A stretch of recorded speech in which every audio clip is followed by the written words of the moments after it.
Hello and welcome to the Discover History YouTube channel, and what we've decided to do today is give you a little treat, mainly because unfortunately the Discover History tour of Hadrian's Wall comes to an end today, sadly. We will put a video on before we go back home tomorrow though. So we've decided to treat you to a Roman fort. Now we could go down to Housesteads, we could go to Chester's Roman forts. These are owned by English Heritage and they are fantastic places to go. My favourite fort is in fact Chester's Roman fort, a cavalry fort, and we spent a lot of time there today and we've taken a lot of video, photographs I should say, and they'll be posted tomorrow on Facebook, Twitter and Instagram. However, we were thinking, if we're in a fort and we film in a fort, we did have a look at that, there is a problem. And that's really down to the fact that most of what you can see is the archaeology, the footings of buildings. And the problem is, if I stand there talking about, for example, a barrack block or maybe a turret on one of the corners, there is a major problem there, and that is you will be focusing on myself and all you will be looking at is just the tops of a bit of wall. So what we decided after a bit of discussion is there anywhere high where we can look down on a fort? And really the only place that can be done, the only good place that can be done is here.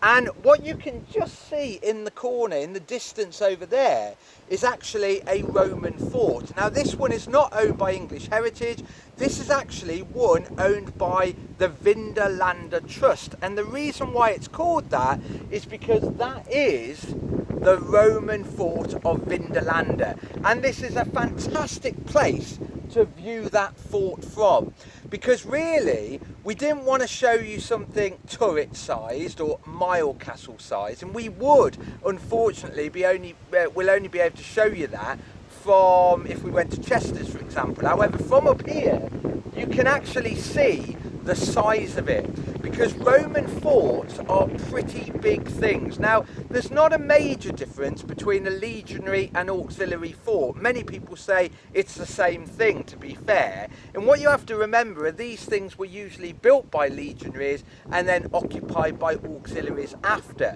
So we're looking down on the fort of Vindolanda and hopefully you can see it in all its glory. The sad thing about video is you can't bring out the greatness of it, basically.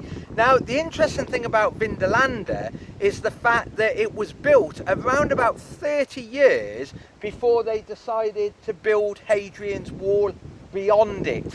And that's really interesting because when the Romans first conquered this country, they moved all the way up here and they were policing the area, very much like the government army is in the 18th century. They're policing the upland areas, the north into Scotland, for example. So they're policing up here and they decide to build a series of very good roads, what we would classify as metalled roads today, because they do use a lot of iron slag in the road surface.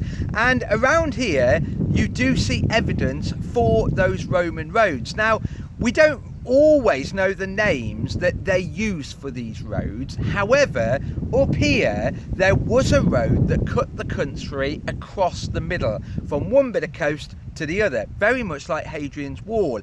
And up here it was known as Stane Gate, and that we always used to think years ago that must have been the Roman name for it.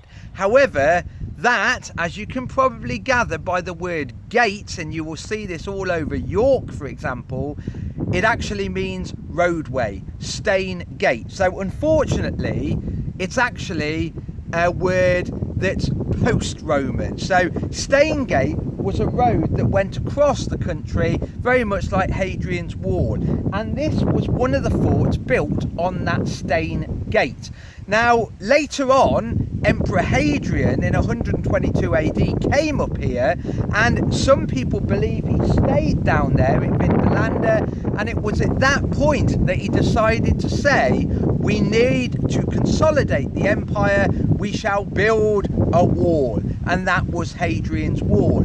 And Hadrian's Wall, like I said, was built 30 years after the fort of Vindolanda, and it stretches on the horizon, on the crags that run across the top. And if you remember, last week, or shall we say a few days ago, myself and Ian walked across there. So like I said, this was here 30 years before they decided to build Hadrian's Wall, but it is a perfect example of a Roman fort.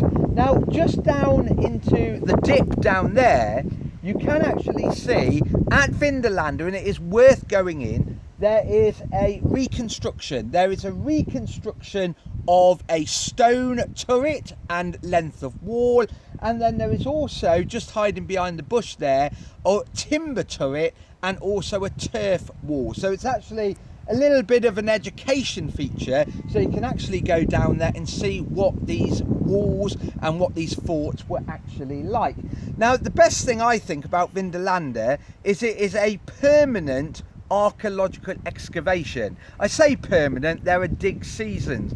The funny thing is, if you go to any of the properties owned by the National Trust in English Heritage, generally speaking, what you look at, for example at Chester's, is what the archaeologists in the Victorian period uncovered. In other words, the antiquarians, these new people that was turning a hobby, a gentleman's hobby, into a science.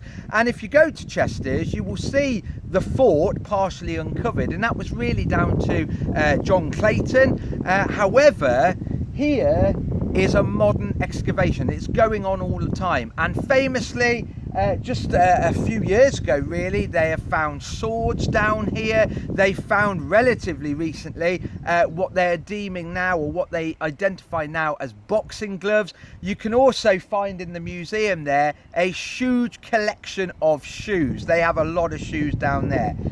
So it's a fantastic place to view a fort, one fort on Hadrian's Wall.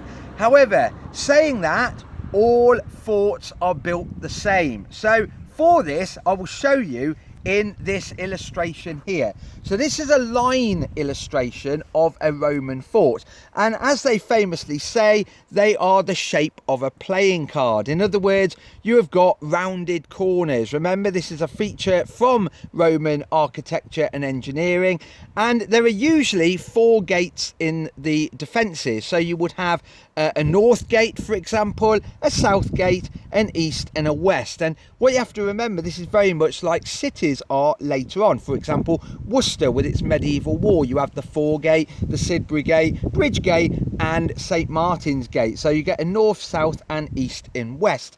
There are trackways or roadways running through the middle, and going down to the centre is the most important building, the Principia, and that was the headquarters building. That was really the place where orders were wrote out, where all the very important things were done. You've got a row of offices at the back there, and it's very much like a cloister in a cathedral, because you have a portico going around outside to allow people to walk across the courtyard without getting wet. Next to it, you will usually have granaries. That was for the grain for the soldiers' bread. And you will also have another important building, which is the commandant's house. Now, as the fort changed hands, dependent on what unit was in, the commandant's house never changed hands. That was owned by the man who was in charge of the fabric of the fort. So that is a Roman fort, and that is a Roman fort as well. An amazing treat for you. Now, we do have a colour illustration of a fort, and I will show you that one as well. And this is the fort of Chester's. Now, what you have to remember about Vindolanda is it's built away from the wall, and that's because it was built before Hadrian's Wall. It was built during what is often referred to as the Steingate era, where they relied on just the roads way before a boundary was done. Now, a lot of forts actually sit flush against Hadrian's Wall. There's Hadrian's Wall there. There's the bridging point that we looked at down at Chester's. But Chester's Roman fort, owned by English Heritage, actually sits astride the wall.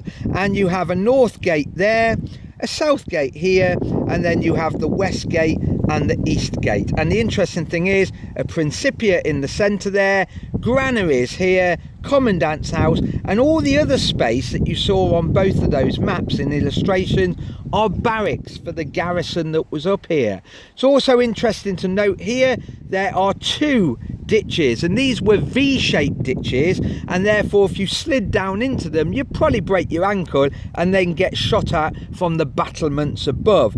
The other interesting fact is some of these forts also had artillery, things like the blister or onager, the blister being a giant crossbow basically, the onager being a catapult, often given that name because it kicks like a donkey or an ass, as they used to say years ago. So it's very protective. You've not just got a wall, you've also got these V-shaped ditches running around the outside. Another interesting feature is this, the vicus. Usually when soldiers are in there and they're getting paid, the locals in the area suddenly realise, well, if there's Romans in there with money in their purses, then what we might as well do is set up some little shacks out here. And a shanty town started, which then developed into proper buildings, and that is the vicus, which later on turns into be the village, for example, the village outside the Roman fort.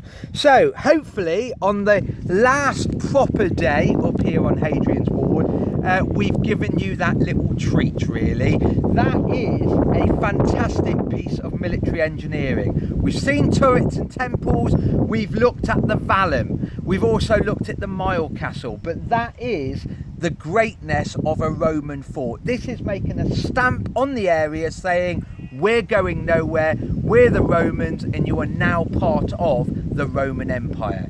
Anyway, on that note, hope you've enjoyed our little time up here. We'll try and do a video before we go tomorrow, and we'll see you back in our county full of history in its own right. And because we've getting a bit addicted to these videos, you will see a lot more videos on the history of Worcester, trust me. Anyway, on that note, stay safe and we'll see you soon. Bye bye.